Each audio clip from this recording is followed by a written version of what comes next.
It's hard to say that you know who you are definitely, because people are supposed to change, and it's a bit strange if your identity is the same now as it is in 20, 30 years time. I think I've taken my heritage. Like, I would know the Filipino side, same with the Ghanaian side.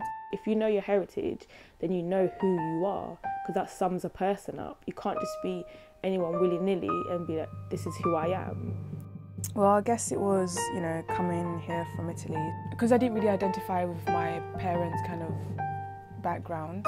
I came here and I was kind of confronted with their cultures, and it made a big realization of where they were from and that I was part of it too. Some people who are lost, they'll make their own culture from other cultures.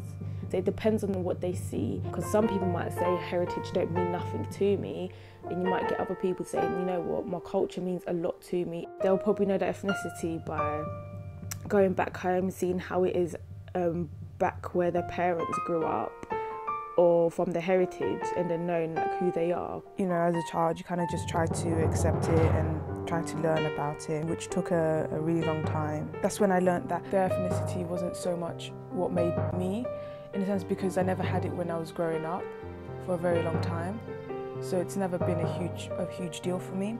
So once I kind of thought about it, it wasn't so hard to come to a conclusion of how ethnic background made up my identity. From a young age, I would just assume what other people said, and I'll go by it, and I'll probably ask my brother and sister, but oh, I heard this in school, what does this mean? And then once I know the term, I'll be like, does that define me?